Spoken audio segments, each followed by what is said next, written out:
성도 여러분을 축복합니다.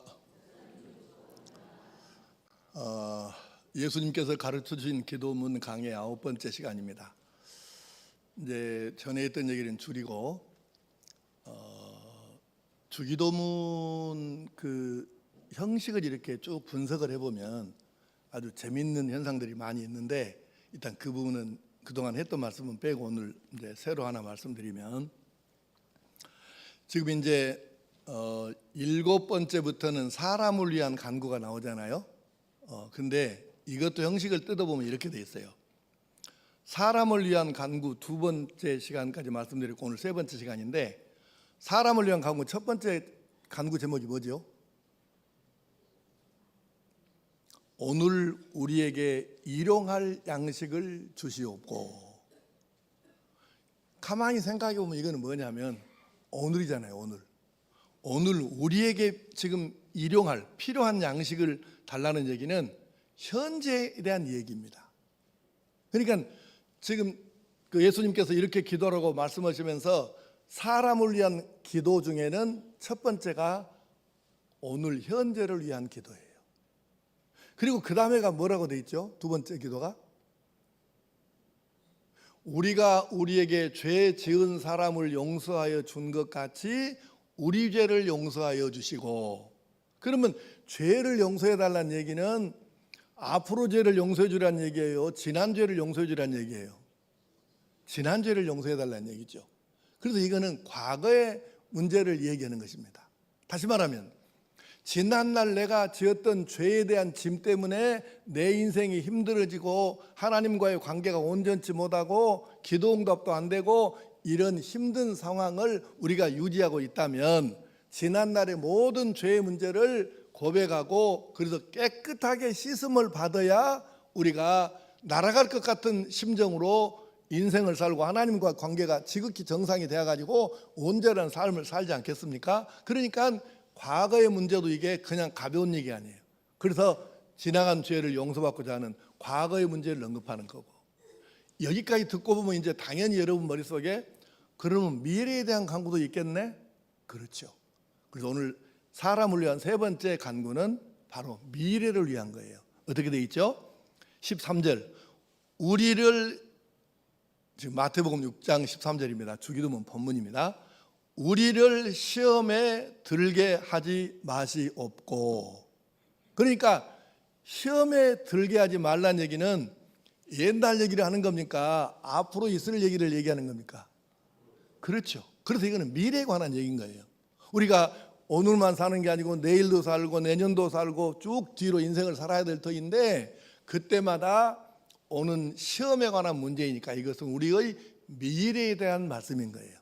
그러니까 비록 짤막하지만 이 세 문장 속에가 우리의 현재와 우리의 과거와 우리의 미래를 모두 포함하는 이런 내용의 기도를 하나님께 날마다 드리면서 살라고 그렇게 가르쳐 주신 거죠. 그런데 우리를 시험에 들게 하지 마시옵고 했을 때 이 시험이라는 단어가 이게 좀 설명이 쉽지는 않은데 최대한 쉽게 한번 설명을 해봅시다. 이 성경에는 시험으로 번역된 히브리어나 헬라어가 대개 2가지가 있어요. 그 한 가지가 뭐냐면, 이제 일단 원어는 가능은 이게 뭐 이런 거 안 쓰려고 생각을 하는데 어쩔 수 없이 오늘 한마디만, 단어 하나만 쓰겠습니다. 그 헬라어로 페이라스모스라는 단어가 있는데, 이게 지금 마태복음 6장 13절에 주기도문 본문에 나온 시험에 들게 하지 마시옵고 때 시험이라는 단어예요. 이거는 영어로 표현하면 테스트, 여기에 가까운 단어입니다. 그래서 이거는 주로 하나님께서 사람에 대해서 믿음의 확신을 가지게 하기 위해서 테스트해 보시는 내용이에요. 아주 쉽게 예를 들면 아브라함이 있겠죠. 창세기 22장 지금 시간이 안 되니까 1절만 그냥 읽겠습니다. 한번 1절만 시작. 그 일 후에 하나님이 아브라함을 시험하시려고 그를 부르시되 아브라함아 하시니 그가 이르되 내가 여기 있나이다. 아멘. 1절 그렇게 돼 있잖아요. 하나님이 아브라함을 무엇 하시려고? 시험하시려고. 아브라함 이 녀석의 믿음이 분량이 얼마나 되는지, 믿음의 질은 얼마나 좋은지. 그러니까 이 아브라함의 믿음에 대해서 하나님은 이미 알고 계시죠. 그러나 아브라함이 앞으로 인생을 살아가는 데 있어서 그의 믿음이 지금 어느 정도 수준에 이르렀는지를 본인이 확인하고 그 믿음으로 살아가게 하기 위한 테스트인 거예요. 하나님을 위한 테스트가 아니고 아브라함을 위한 테스트죠. 근데 다행하게도 아브라함은 여기서 합격점 이상을 받은 거예요. 세상에 100살에 낳은 독자 이삭을 번제물로 바치려고 하셨는데 두 말 없이 순종해서 그렇게 했으니까, 그래서 하나님께서 전무후무한 복의 약속을 아브라함에게 하신 거예요. 그래서 아브라함은 복의 근원, 복의 통로가 되었고, 그리고 예수님의 족보의 할아버지로 올라가 있고, 우리는 지금도 그 아브라함 할아버지, 우리 믿음의 조상 아브라함 할아버지의 영향을 지금까지 우리가 받고 있는 거예요. 엄청난 거죠. 그러니까 어마무시한 복의 약속을 받았고 그 복은 지금도 이어지고 있으니까 시험 한번 잘 치러가지고 이렇게 놀라운 은혜를 입은 사람의 이야기가 되는 것입니다. 그래서 시험에 합격하면 이 하나님 마음의 그 기준점 이상 올라가면 굉장한 복이 주어지죠. 두 번째는 시험이라기보다는 의미적으로 볼 때 유혹이라는 것입니다. 그러니까 단어는 시험으로 번역이 될지라도 내용 뜻으로는 유혹이라는 의미가 더 강한 것입니다. 이런 경우가 있는데, 예를 들면 하와를 한번 생각해 봅시다. 뱀 속에 들어간 사탄이 하와에게 와가지고 선악과를 딱 먹어라. 이거 길게 설명하면 또 안 되니까 그냥 짤막하게 다 알고 있는 얘기이기도 하니까 그냥 줄여서, 유감스럽게도 너무 유감스럽게도 하와가 이 유혹에, 이게 시험인데 유혹이죠. 이 유혹을 못 떨치고 먹어버렸잖아요. 남편에게도 줬잖아요. 결국은 이 죄성이 오늘 우리에게까지 지금 내려와 가지고 원죄가 되어서 우리도 이 죄성을 떨치지 못하고 날마다 죄와 지금 씨름하면서 살 수밖에 없는 이런 상태에 온 거예요. 이게 참, 이거 유혹 한번 넘어가 버리니까 온 인류가 이렇게 지금까지 지금 고생을 하고 있잖아요.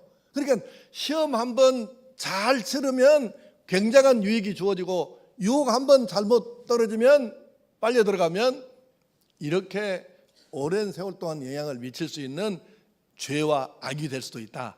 이것을 말씀하는 것입니다. 그래서 주로 시험은 하나님께서 우리에게 하시는 거고, 유혹은 마귀가 우리에게 하는 거예요. 이 두 가지를 조금 구별지어서 생각할 필요가 있다. 그런데 대개 이 두 가지로 구별되는데, 우리가 시험을 당할 때, 유혹을 당할 때는 보통 한 가지예요. 이게 시험이든지 유혹이든지. 그런데 예수님께서는 시험과 유혹을 동시에 당하신 거예요. 가령 마태복음 4장에 예수님께서 광야에서 40일 금식기도 하시고, 이제 그 뒤에 이렇게 돼 있어요. 신약 성경에 세 군데가 예수님 금식기도 하신 얘기를 언급하고 있는데, 금식이 끝나고 나서 예수께서 성령에 이끌려 광야로 나가사, 이렇게 돼 있어요. 그리고 마귀에게 시험을 받았다고 나오거든요. 그런데 성령께서 이끌어서 광야로 예수님을 이끌고 가셨다는 얘기는 뭔 뜻이겠어요? 아하, 하나님이 지금 이끌으셨다는 얘기니까 이것은 하나님 편에서 보시면 메시아의 자격시험인 거죠. 하나님 편에서 보면. 물론 예수님은 당연히 합격하실 거지만, 들어가실 것이지만, 그래서 하나님 편에서 예수님을 시험하신 거고, 그런데 누가 예수님께 직접 부딪혔냐면 마귀가 부딪힌 거죠. 그래서 세 가지를 가지고 유혹을 해요. 이때 이거는 예수님을 메시아가 못 되도록 끌어내리려고는 마귀의 유혹인 거죠. 당연히 예수님께서는 이 세 가지를 다 말씀으로 물리치셔가지고 승리하셨고, 그리고 메시아의 사역을 온전히 100% 완수하셨습니다. 자, 그래서 이 두 가지를, 시험과 유혹을 좀 구분해서 우리가 살펴볼 필요가 있다. 하나님께서 하시는 것은 주로 시험이고 마귀가 하는 건 주로 유혹이다. 여기까지 정리하고 이제 본론으로 들어가겠습니다. 주기도문에 나오는 시험은 테스트의 의미입니다. 우리의 믿음을 시험하시는 거예요. 근데 시험 없는 세상은 없습니다. 세상은 시험으로 가득 차 있습니다. 우리가 사는 세상은 그렇게 돼 있어요. 믿음이 좋아도 시험은 피할 길이 없어요. 예수님도 시험을 당하셨는데 믿음 좋다고 시험 안 당할 사람이 있겠습니까? 시험은 치르는 거예요. 그런데 예를 들어 봅시다. 학생들이 시험을 봐요. 가령 이제 초등학교 놔두고 중학교, 고등학교, 대학교를 예를 들면 한 학기에 시험을 2번 치러요. 중간고사, 기말고사. 그러면 1년이면 4번을 치르겠죠. 3년이면 12번을 치르겠죠. 대학생이면 16번을 치르겠죠. 4년이니까. 그런데 시험을 치를 때는 다 고역이에요.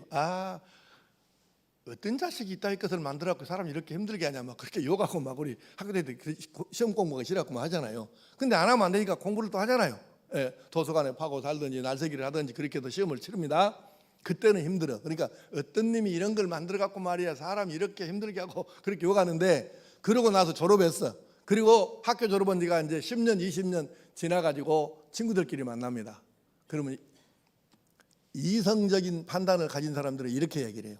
야, 친구들끼리 하는 얘기입니다. 야, 딱 그때 우리 시험 볼 때 진짜 지긋지긋했지. 이거 진짜 근데야 지금 생각해 보는 게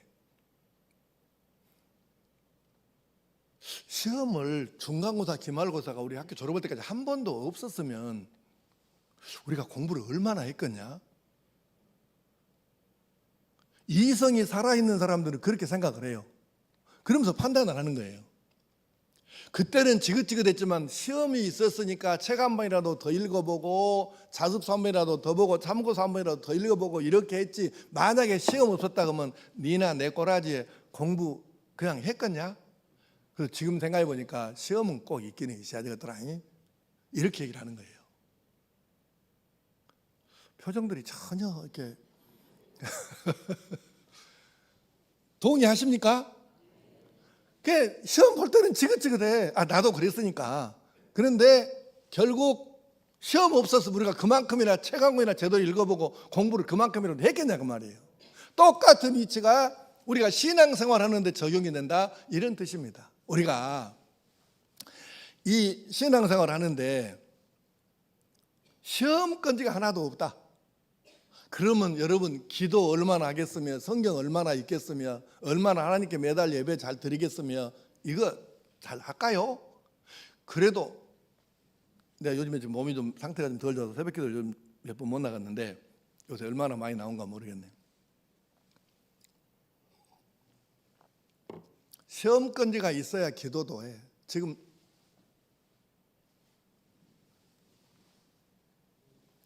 최 목사님, 명단 이거 다 붙었다는데 안 보이는데 내 눈에는.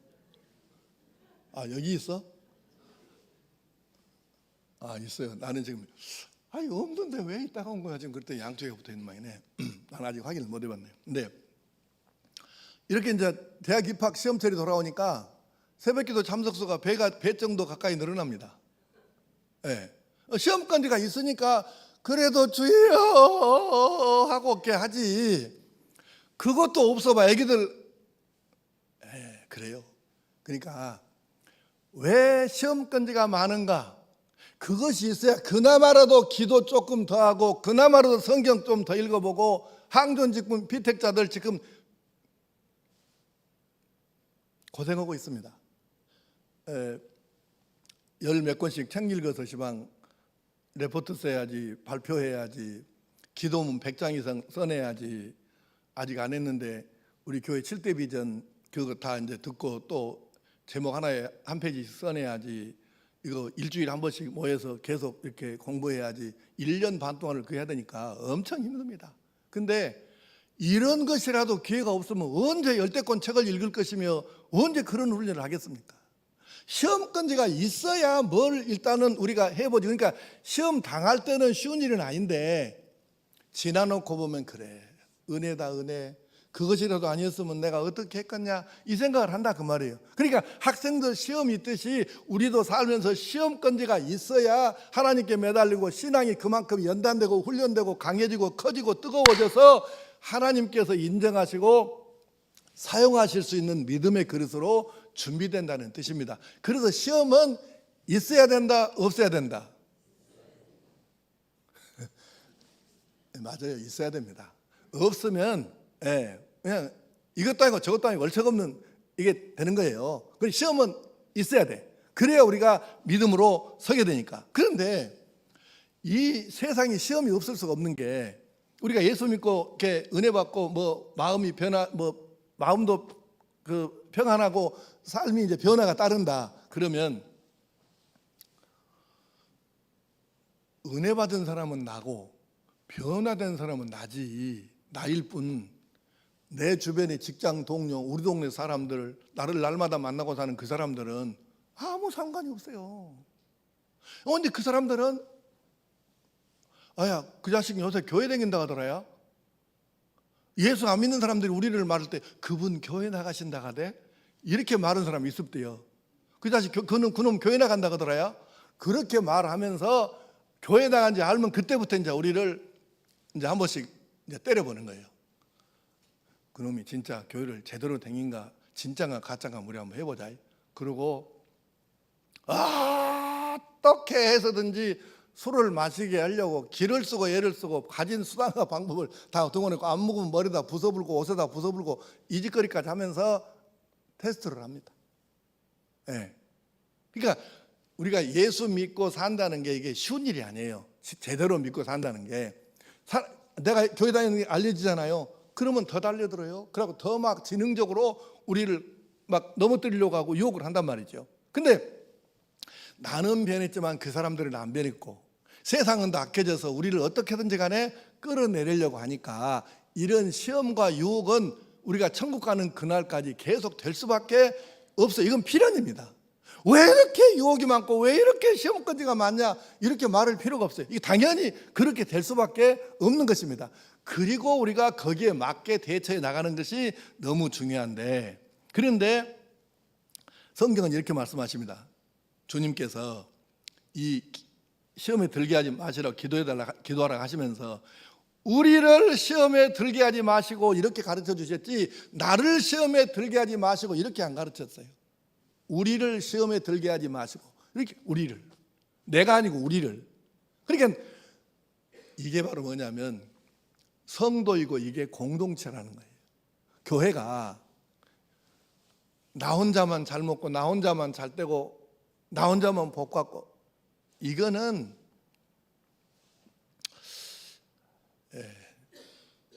너무 세게 표현하면 안 되겠죠. 시험 들면 안 되니까. 지난주일에 내가 일부회 때 세게 했더니 지금 누가 안 나오네, 교회를.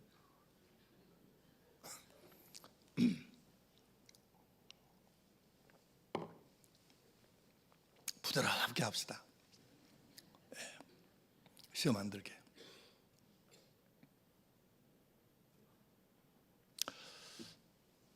그 교회를 다니는 예수 영접한 사람들이 초기에는 당연히 누구든지 자기밖에 모를, 어쩔 수 없어요. 그거는 모든 사람이 자기 중심적이니까. 그런데 항존 직분자 정도 돼갖고도 아직도 그 단계를 못 벗어나고 젖먹는 유치원생 단계에 있다 그러면 참 이거는 진짜 답이 안 보이는 거예요. 아니 같은 교회 다니고 있는 누군가가 지금 힘들고 어려워갖고 막 이러는데 그 성도를 위해서 돈 들어간 것도 아니고 기도 한 번을 내가 집에 가서 못 한다. 어떻게 그 사람이 좋은 그리스도인이고 좋은 교인이고 좋은 성도 되겠습니까? 내가 우리 교회에서 그런 거 많이 봤어요. 한 교회에서 내가 너무 오래 있는 거 어찌 보면 41년을 있다 보니까 별의별 잠깐 많이 보자. 우리 교인들만 갖고도 다른 교회 놔두고. 여러분, 그래도 나하고 안 치는 사람이라도 우리 교인이든 다른 교인이 됐든 그리스도인이 힘들고 막 흔들거린다 이러면 그를 위해서 하나님 도와주세요. 저 성도도 성령께서 붙들어 주시고 도와주셔서 이 흔들림에서 넘어지지 않고 바로 서게 우뚝 서게 해주십시오 하고 그를 위해서 기도할 수 있는 게 이게 성도고 이게 공동체고 이게 우리를 시험에 들게 마시라고 기도해 달라고는 주님의 뜻이지, 주기도문에 단 한 번도 나라는 말이 안 나온다니까. 모두가 우리의 전체가 다. 왜 예수님께서 그렇게 가르치시겠냐고.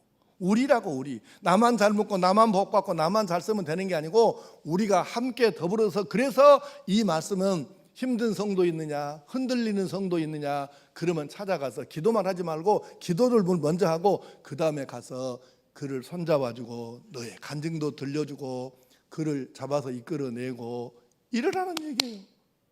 이게 성도라는 것이에요. 이게 공동체고, 아무 상관없이 나 혼자 이래가지고는 이거는 좋은 제목 되기는 결코 어렵습니다. 그러므로 우리가 성도들끼리 서로 간에 같이 교제하고 마음을 나누고 기도 제목을 나누면서 함께 시험 들지 않고 함께 승리해서 하나님께 사랑받고 쓰임받는 은혜가 있게 되기를 축복합니다. 유감스럽게도 처음에 말씀드린 대로 아담과 하와, 이 할머니 할아버지는 불합격됐어요. 그래서 그 원죄가 지금 우리에게까지 와서 이렇게 우리 고생하고 있잖아요. 그래서 우리가 한 가지 기억해야 됩니다. 다 따라서 정신 똑바로 차리고 따라서 하세요. 이기는 것이 습관이 되어야 합니다. 그래요. 시험과 유혹 이거 물리치고 이기는 것이 우리 습관이 돼야 돼요. 어떤 시험, 어떤 유혹도 이기는 것이 습관이 되어가지고 당당하게 이것을 물리치고 승리해야 되는데, 이기는 것이 습관이 되지 않으면 능력 있는 성도로 못 사는 거예요. 체험 있는 성도로 못 사는 거예요. 그러니까 우리가 이기는 것이 습관이 되도록 그렇게 믿음으로 살아야 하는 것이죠. 어떻게 우리가 이걸 이길 수 있겠나, 세 가지를 말씀드리겠습니다. 첫째는 시험을 이기는 방법입니다. 기도해야 합니다. 마태복음 26장 41절. 자, 자막 보시고 시작.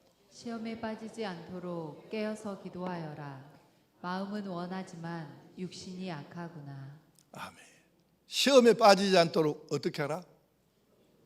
깨어서 기도하라는 거예요. 깨어서 기도하라. 여러분, 기도에 대한 얘기는 뭐 세계 어느 나라 어느 교회 가든지 뭐 얼마나 강조를 하겠습니까? 그러니까 길게 설명을 않겠습니다만, 기도해야 할 상황에서 기도하지 않으면 시험에 떨어져요. 시험에 빠진다고, 유혹에 넘어간다고. 마태복음 26장에 이제 예수님께서 겟세마네 동산에서 얼마나 힘드셨겠어요. 그래서 막 죽을 힘을 다해서 기도를 하시는데 땀이 막 줄줄 나옵니다. 근데 얼마나 힘을 쓰셨던지 땀 속에 피가 배어져 나와요. 그렇게 기도하셨는데, 그래도 기도하시다가 와보니까 제자들이 자고 자빠졌네. 아야, 1시간도 깨어서 기도 못하겠냐, 좀 기도해라, 시험에 빠지지 않도록. 그러시고 다시 또 떨어져 가서 예수님이 또 기도하시고, 그렇게 와서 또 자고 자빠졌어. 또 깨어서 기도해라 그러셨는데, 예수님 다시 세 번째 기도하시고 오셨고, 이제 그냥 자고 쉬어라 이러셨다는 거예요. 그러고 나서 몇 시간 안 돼서 예수님이 체포돼 가지고 끌려가시잖아요. 예수님이 제자들한테 기도해라, 기도해라, 깨어 기도해야 된다, 시험에 들지 않게 깨어 기도해라 이러셨는데, 이것들이 기도는커녕 물론 힘들었겠지, 육체적으로 얼마나 힘들고 피곤했겠어요, 이해는 돼야. 그러나 잘한 건 아니죠. 이때는 지금 자고 있을 상황이 아니라 눈을 안 되면 이게 이 막가지를 끊어서 이기다 걸치고라도 기도해야 될 그런 상황인데, 이때 기도 못했더니 지그 선생, 지그 주인이 체포되어서 끌려가는데도 이것들은 다 걸음만 날 살려라 도망가 버리고, 베드로가 멀찍이 따라가다가 대제사장이 뜰 안에 갔는데 예수님이 신문을 당하시는데, 그때 그 안에 뜰 안으로 들어갔잖아요. 그런데 베드로를 알아본 사람들이 있었어요. 여자 종부터 시작해서 차례대로 3명이 와가지고 한 명씩, 이놈 너도 같이 그 갈릴리 그놈이구만, 이렇게 나사렛 땅이구만, 이렇게 얘기를 하니까 베드로가 3번을 다 부인을 하는데, 성경에 뭐라고 되어 있냐면 심지어는 저주하면서까지 부인을 했다는 거예요. 베드로가 성령이 충만했어도 이렇게 3번 부인했을까요? 베드로가 믿음이 막 좋아져 가지고 주님 사랑하는 열정이 살아 있었어도 그렇게 했을까요? 말이 안 되잖아요. 그때 몇 시간 전에 예수님께서 깨어 기도하라, 시험에 들지 않게 기도하라 그러셨을 때 그때 기도해서 성령이 충만한 상태를 유지하고 갔더라면 그런 비극은 없죠. 기도해야 할 순간에 기도하지 못하면 이렇게 되는 거예요. 기도는 뭡니까? 연약한 내가 하나님의 지혜와 하나님의 능력과 하나님의 방법을 깨우치고 받고 얻어서 이 상황을 돌파하는 거죠. 내 힘이 육체적인 힘을 말하는 게 아니고 영적인 힘을 말하는 거예요. 근데 기도 안 했으니까, 성령이 충만하지 못했으니까 이렇게 결과가 이렇게 나왔잖아요. 그러므로 우리가 시험에 빠지지 않도록 이기는 방법이 첫째가 기도하는 것인 줄로 믿습니다. 두 번째는 항상 조심해야 합니다. 이게 지금 단어가 적절치 않아서 조심이라고 단어를 내가 가져가긴 했는데 이따가 내가 설명을 할게요. 자, 성경 먼저 읽읍시다. 고린도전서 10장 12절 시작. 그런즉 선줄로 생각하는 자는 넘어질까 조심하라. 아멘. 여러분, 진짜 저도 우리 누님 등에 업혀가지고 갓난아이 때부터 교회를 나가기 시작해서 지금까지 이렇게 신앙생활을 하고 있는데 이쯤 했으면 되지 않았을까? 그렇게 생각하고 방심하는 동안 바로 시험에 들더라고요. 떨어지더라고요. 나도 지금까지 살아오면서 이걸 많이 경험해 본 거예요. 네. 이제 이 정도면 되지 않았을까? 그 순간에 딱 넘어지더라고요. 그래서 이 딱 기가 막힌 말씀이에요. 선줄로 생각하는 자는 넘어질까 조심하라. 이제 내가 이 정도면 교회 다닌 지가 몇 년이고 내가 직분 받고 교회에서 충성한 지가 얼마고 내가 신앙생활 연초가 몇 년인데 그리고 내가 우리 교회에서는 그래도 이만하면 내가 선두그룹에 속해 있는데 뭘로 보든지 이 정도 됐으면 내가 이제는 뭐 시험 들 게 뭐 있겠어 내가 여기에 넘어갈 게 뭐 있겠노 이러는데 딱 그 순간에 걸리는 거예요. 선줄로 생각하는 사람 넘어질까? 야, 너무 기가 막힌 말씀이에요. 내가 살아보니까 다른 사람 아니고 이건 내 얘기 내가 해보니까 그래. 딱 걸리는 거예요. 딱 걸리는 거예요. 생각해 보세요. 다윗도 그렇고 삼손도 그렇고 베드로도 그렇고 모두가 자신들이 자신 있다고 생각하고 그래 교만하고 방심한 거예요. 다윗을 예로 들어봅시다. 다윗이 왕이 돼가지고 연전연승이요. 하나님께서 이기게 해주시니까 뭐 어떤 나라하고 전쟁을 해도 막 박살을 내고 격파해가지고 승승장구하잖아요. 그랬으면 더 겸손해서 하나님이 이기게 해주셨으니까 하나님만 높이고 자기는 그저 나는 한 것이 없네 하나님이 하셨네 그러면서 하나님만 의지하고 살아야 되는데 오늘날 전쟁이 이제 싸울 데도 없어요. 왜냐하면 주변 나라들이 다 전쟁이 자기가 이겼으니까 싸울 일도 별로 없어 이제. 그러니까 이제 어떤 놈이 쳐들어와도 이제는 뭐 우리 걱정 없네 이렇게 마음이 생각이 들어가니까 엉뚱한 생각이 드는 거예요. 인구조사를 한번 해보자 이랬네. 그래가지고 인구조사를 명령을 한 거예요. 이거는 금기사항이에요. 당시에 하나님께서 허락하지 아니하시면 이거 하면 안 되는 거거든요. 근데 이제는 군대가 몇 명인지 군대 징집을 인원이 몇 명이나 있는지 이런 거 파악해갖고 이제는 군대를 정비해갖고 주변 나라 딸싹만 하면 박살을 내버리겠다 그래가지고 하나님을 의지하는 것이 아니라 군대를 왜? 이제 싸울 것도 없는 정도로 자기가 잘했으니까 자기가 했다고 생각한 거죠. 그래서 하나님께 다윗과 그의 백성이 다윗이 잘못했는데 다윗과 백성이 되지게 하나님께 혼을 났잖아요. 선줄로 생각하는 사람 넘어질까 조심하라. 섰다고 가정해 봅시다. 내가 섰습니까? 하나님이 세워주신 거지. 그러니까 바로 시험을 이기는 방법은 뭐냐면은 근신하는 거예요. 내가 41년 전에 이 교회에 부임해가지고 그때부터 지금까지 근신이라는 말을 설명하면서 이렇게 항상 했어요. 근신이 뭐냐? 삼간다는 뜻이에요. 원래 뜻은. 그런데 풀어서 말하면 조심한다는 얘기고 이걸 비유로 들어서 말하면 조심한다, 삼간단 말이 어떤 뜻이냐? 빙판, 아주 미끄러운 길을 걸어가는데요. 어떻게 가야 하겠습니까? 평소에 보폭이 45cm 정도 되는 사람은 30cm 정도로 보폭을 좁혀야 됩니다. 대개 뒤꿈치를 이렇게 뒤꿈치부터 발이 이렇게 닿거든요. 그런데 빙판을 걸어갈 때는 이렇게 하면 안 되고 이렇게 해야 됩니다. 이렇게 조심하지 않으면 언제 꽈당할지 몰라요. 꽈당하고 넘어지면 그 보통 우세가 아닙니다. 그러니까 근신을 해야 돼요. 대개 보면 잘 나간다, 형통한다, 높이 올라갔다, 복 받았다, 잘 된다 이런 사람들이 넘어지잖아요. 왜 넘어져요? 근신을 안 하니까. 그래서 우리는 잘 될수록, 형통할수록, 높이 올라갈수록, 복 받을수록, 그럴수록 근신, 빙판 걸어가는 것처럼 조심하면 왜 시험에 들고 왜 유혹에 넘어갑니까? 그럴 수가 없죠. 조심 안 하니까 넘어지는 거지.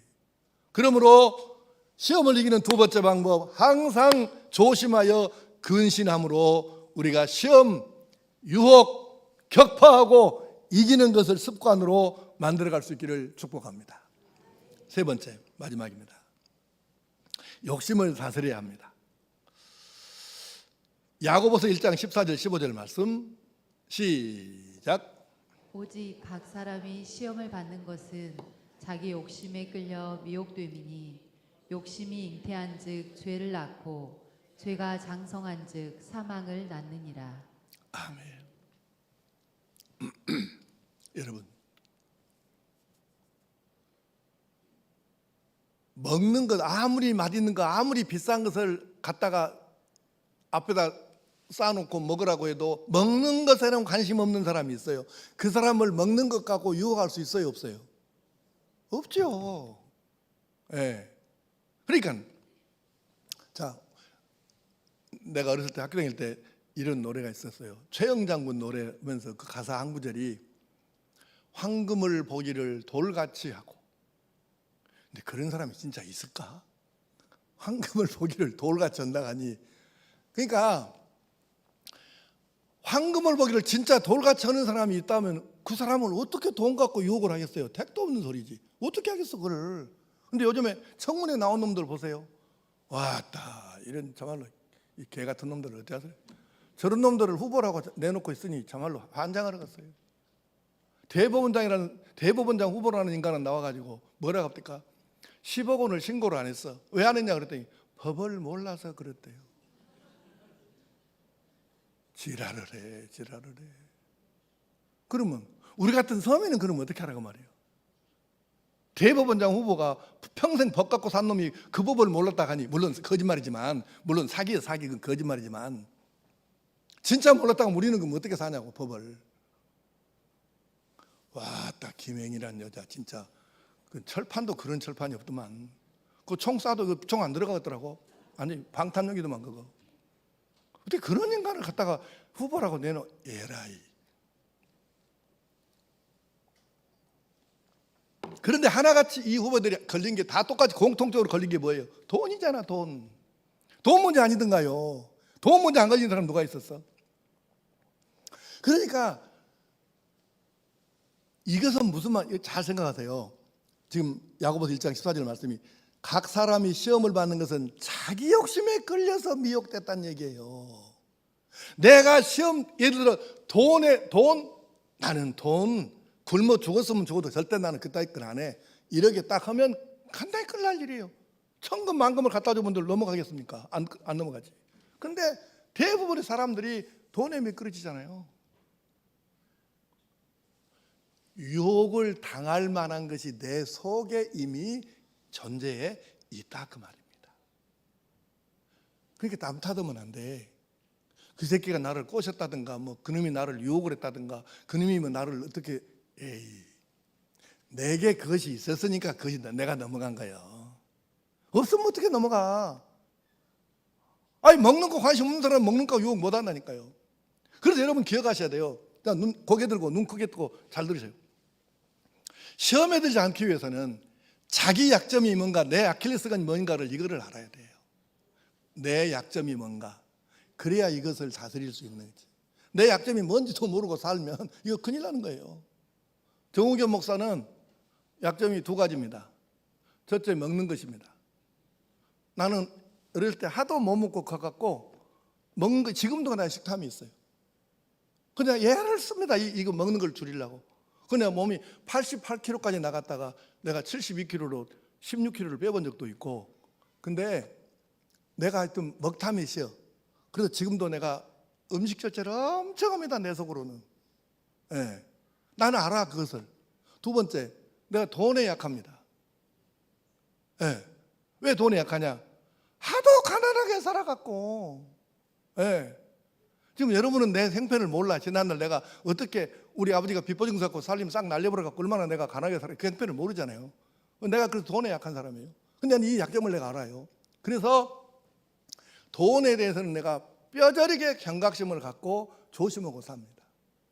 한 20몇 년 전에 꿈틀을 짖어갖고 막 오픈했을 때요. 근데 우리 내 신학교 입학 동기들이 나한테 연락이 왔어요. 우리가 입학 동기들이 졸업 후로 한 번도 부부간의 모임을 못 가졌는데 한번 해봤으면 좋겠는데 모일 데가 없다고. 그래서 그래? 그럼 안 들어와. 오면 내가 다 먹여주고 자주고 내가 다 부담할게. 진짜로? 진짜라니까. 그래갖고 한 50명이 48명인가 왔어요. 근데 광고를 했거든. 주일날 내 동기 그 목사 부부가 이렇게 오는데 기도해 주세요 하고 했는데, 근데 그때 우리 장로님이 지금처럼 이렇게 많지 않던 시절이에요. 교회가 조그만했으니까 그 당시에는. 그래서 고장로님, 오장로님, 송장로님, 도장로님 이제 이렇게 네 분밖에 안 계시던 시절이에요. 근데 고을수 장로님이 나한테 오셨어요. 사택으로. 그럼 홍토를 내놔 모시오. 그런 게. 목사님 동기분들 모신다는데 그 경비라 좀 다는 안 되는데 좀 일부라도 보태십시오. 그래요. 얼마요? 그러니까 300만 원이래.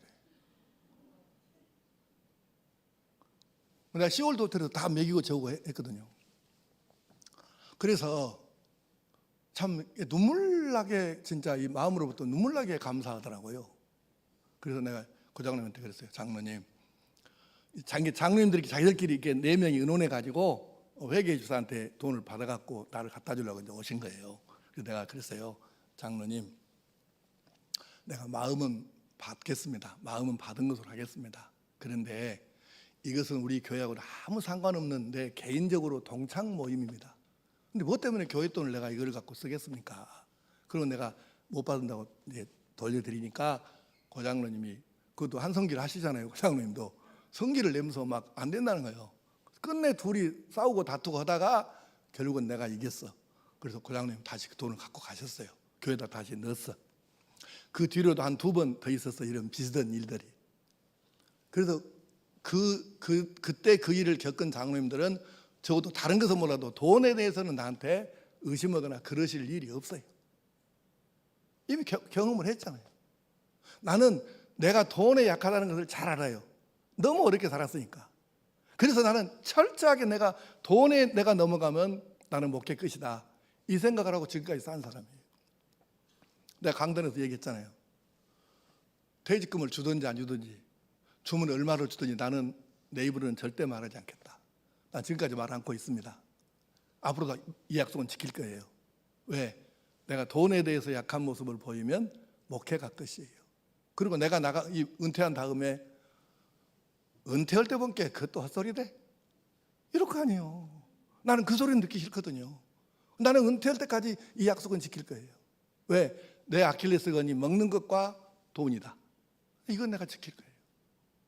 여러분, 자기 약점이 뭔지를 알아야 대책을 세우고 기도하면서 하나님 도와주세요. 내가 이 유혹에 넘어가지 않게 도와주세요. 기도하고 구체적이어야, 그래야 하나님도 도와주시고 내가 이 시험과 유혹에서 승리할 수 있을 거 아니에요. 여러분, 스스로 다 지금 생각하셔요. 나의 약점은 무엇인가? 마귀는 항상 그 부분을 가장 가까운 사람, 가장 친한 사람, 거절할 수 없는 사람, 이런 사람들을 통해 가지고 접근합니다. 유혹한다고요. 그걸 이겨야 돼요. 그래서 우리는 욕심을 다스려야 하는 것입니다. 결국은 넘어가는 것도 다 자기에게서 나오는 거예요. 이걸 다스려야 돼요. 그러므로 사랑하는 성도 여러분, 자, 시험을 이기는 세 가지 방법.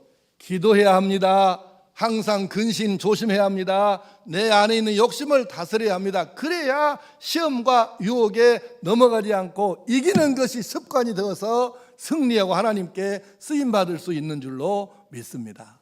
아브라함은 시험에 이겨서 통과해서 복의 근원이 되었고, 예수님께서는 이 세 가지 시험에 이기시니까 결국 메시아의 이 사역을 온전히 100% 감당해서 십자가에 죽으시고 부활하시고 만주의 주가 되시고 심판주가 되셨지 않습니까? 놀라운 일이 생기는 거예요. 그러므로 사랑하는 성도 여러분, 우리가 계속해서 하루도 시험건지가 없는 날이 없는 이 세상살이에서 바로 이렇게 해서 시험을 잘 이겨서 시험이 오히려 복이 될 수 있도록 역전을 시켜야 하는 것입니다. 기억하십시오. 시험의 종류가 뭐가 됐든 어떤 시험이나 유혹이 됐든 그걸 이기면 내게 복이 되는 것입니다. 그렇죠. 그래서 이겨야 되는 거예요. 그러므로 우리 예수님께서 우리를 시험에 들게 하지 마시고 이렇게 기도하라고 하신 뜻을 정확하게 깨닫고 이해하고 이 믿음으로 기도하고 삶에 적용해서 하나님께서 인정하시는 승리자로 살아갈 수 있기를 간절히 축복합니다. 기도하십시다. 아버지 하나님,